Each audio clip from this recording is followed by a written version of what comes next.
comme je l'ai dit, le ministre des Affaires étrangères. Quel est donc l'objectif de cette rencontre avec Jean-Noël Barrot, ministre français des Affaires étrangères, monsieur le ministre? Bon, je peux vous dire que avant de venir à Paris, j'étais à Pékin, où j'ai eu des entretiens avec le ministre chinois des Affaires étrangères, monsieur Wang Yi. C'est dire que ce genre de rencontre, ça fait partie des choses ordinaires pour nos ministres des Affaires étrangères. On se concerte en permanence.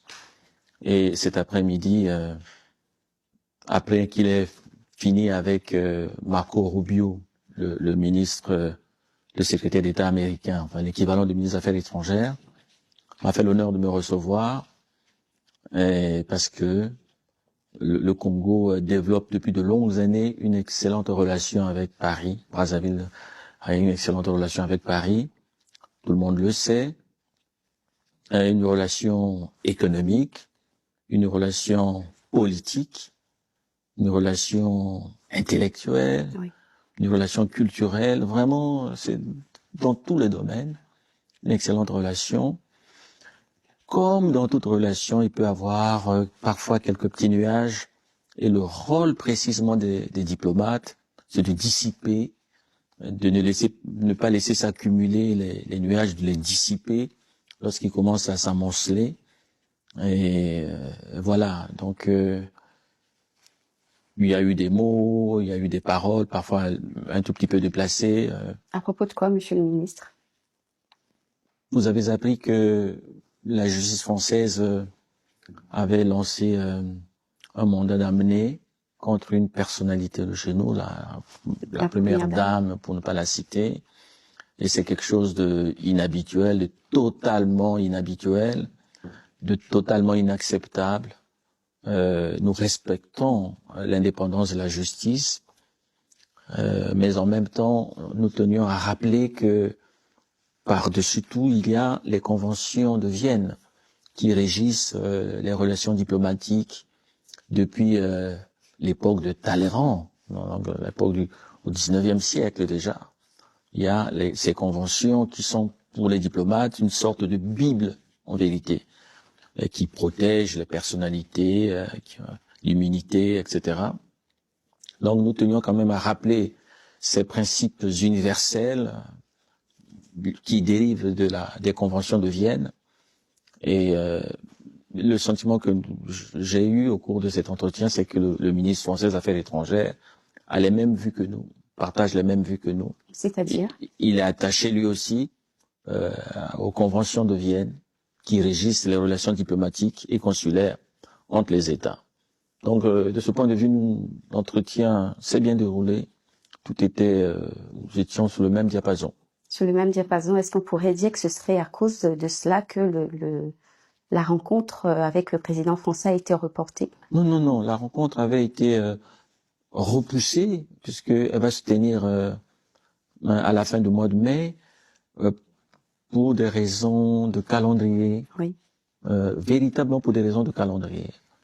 Vous savez, on a beau être homme public, homme d'État, on est souvent rattrapé par des problèmes parfois d'ordre privé.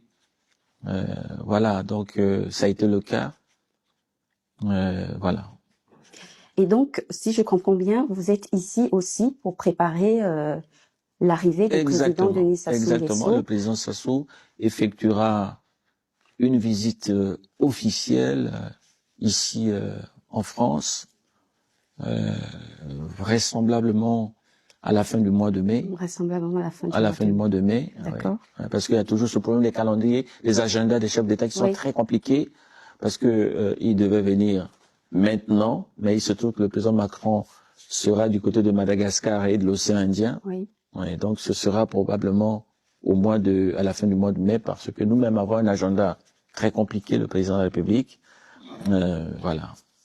Est-ce possible que vous nous disiez, monsieur le ministre, les dossiers prioritaires qui seront au cœur de cette rencontre entre les deux présidents? Vous savez, ce genre de rencontre donne lieu à une consultation diplomatique générale. En général, les chefs d'État prennent à bras le corps les problèmes de l'heure, la guerre en Ukraine, qui a des répercussions fâcheuses sur l'ensemble de la planète. Mais comme si un malheur ne pouvait pas venir tout seul, voilà que les États-Unis d'Amérique ont lancé une salve de sanctions, de taxes sur tous les pays du monde. On ne peut pas imaginer que cela soit sans conséquence pour les pays africains. Ouais.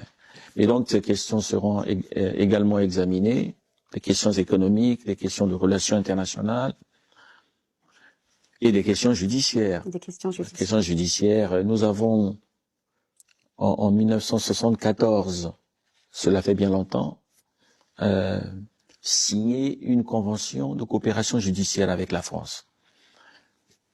Convention qui a été ratifiée par notre Parlement en 1975. Cela fait donc exactement un demi-siècle. Donc on peut concevoir que, après tant d'années, que l'on soit amené à revisiter un tel document.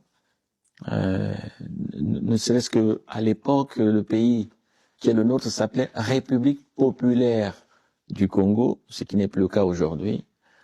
Mais aussi le fait que ce texte